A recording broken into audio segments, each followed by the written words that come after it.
Hello guys, for today's vlog, samahan nyo ako guys magsundo ng kulit na to. Ito nga para si Precious guys, ang aking pamangkin guys. She is a kinder 1, kinder pa lang pala, wala pa kinder 1. So ayan guys, makikita nyo guys na napakakulit talaga na yung pamangkin guys. Pero napakabait niyan guys. At medyo nga sumusunod na siya guys sa mga pinapagawa ng teacher niya guys. At ito na guys, samahan nyo na ako niyan guys. Let's do this!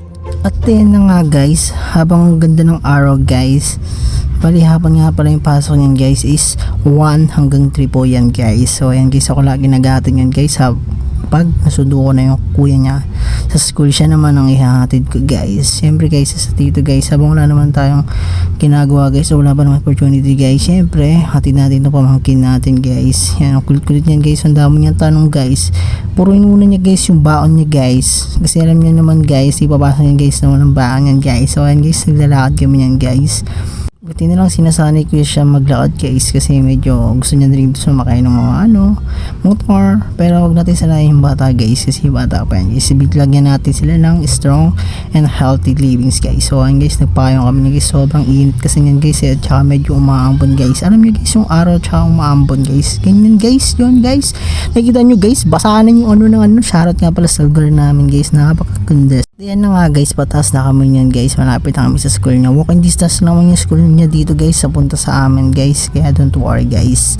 Kaya hindi rin siya mapapago niyan guys, kasi at the same time nagiging exercise siya guys. Tsaka mas maganda guys yung mga batang inutusan nyo guys, at tsaka pinapalakad guys, yun guys, na i-boost ang kanilang immune system guys habang bata pa. Paano naman tayo guys, diba? Huwag natin ipagkait sa mga bata na maglakad guys, at baka makasanayan nila yung guys na ganun guys, na lahat ng bagay ay easy yan nila magawa. At ayan na nga guys, hinatid ko na yung aking pamangkin guys. So ayan guys, yan, naglalaro siya yun guys. At ako naman guys, ito naman ako guys. At ayan ako naman guys, napapatugtog na ako dyan yun guys sa mga Spotify music guys. Yan guys, alam mo mga boy street yan guys, papanggap pa guys sa mga kunyari drums, pero wala naman talaga alam sa mga drums na yan. Pero kasi guys, napapahinda ka talaga guys sa mga batang 90s dyan guys. Syempre ayun yung mga tugtog ko guys, yung mga Linkin Park, ayun mga gusto ko nyan guys, sa mga Daughtry, ayun yung mga gusto ko kantahin guys, boys sa mga about sa mga rock guys, magaling ko yan, gusto ko yung mga kanta na yan guys. Guys, at yan yung mga ginagawa ko yan guys. Yan yung mga ginagawa ko guys after mga 2 hours na klase ni Precious guys. 2 and a half yan guys, medyo ganyan na ginagawa ko guys. Nadalas ako ng edit yan guys, kasi naboboring ako guys kapag walang masyadong ginagawa yan guys. Kaya yan, gaganyan ko, tapos nag-ML, mga ganyan, duyan yan. Pinaka-favorite place ko talaga yan guys, yung pag gaganyan yan, duyan. At yan na nga guys, after so many days guys, uwian na ni Precious guys. Nagpa-print pala muna kami yan guys, kasi kailangan nila sa school nila at yung assignment nila guys. Yun naman, napaka-hyper talaga ng pamangkin ko yan guys. At yan na nga guys, medyo bad trip siya guys, kasi may mga gustong bilhin sa labas. Di ko mabili kasi nga may sipon siya, gusto niya ng ice cream. At ayan, medyo gutobak siya guys. O ayan guys, yan na muna yan guys. Tayo nyo muna next ang chapter na ito guys. At yan na nga guys, ginagawa ko tuwing gabi guys. Nagbabike ako nyan guys, kasi guys lagi natin i-feel na sarili natin guys na comfortable about what do you do, what do you take. At ayun na nga guys, yung nangyari guys, nagbabike ako nyan tuwing gabi guys. Shoutout sa inyo guys. So tayo magpa-pressure guys sa life guys, kasi guys once na kung anong ginawa natin sa buhay natin guys, ay hindi mangyayari na sa next life natin guys, kasi naniniwala ako sa reincarnation guys.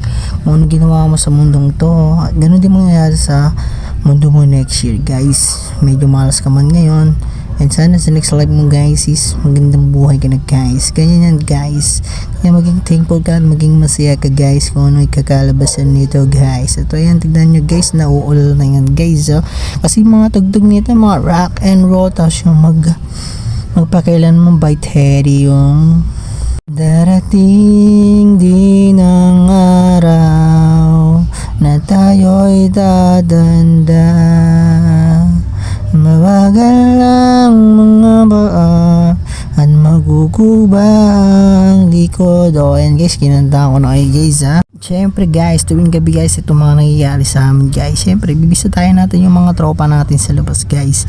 Yan guys, gumagawa kami ng cardo story yan guys. Yan, shoutout nga pala kay Rap Rap yan guys. Yan, si Rap Rap guys, malupit sa mga actingan yan guys. Kaya Makasaon nyo yun guys, kapag boring kayo guys, lumabas na kayo sa lugar nyo guys. Lumabas kayo sa comfort zone nyo guys, nandiyan dyan yung mga tropa nyo guys para tulungan kayo maging masaya guys.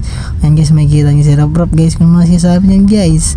Tapos sa mga story ng buhay nyo guys, tapos yung mga gusto namin ni content, ayan guys, sila lang yan guys nilalapitan ko guys. At mga nag-ML guys, sa inyo yung mga tropang solid guys. Nandiyan dyan sila sa inyo guys.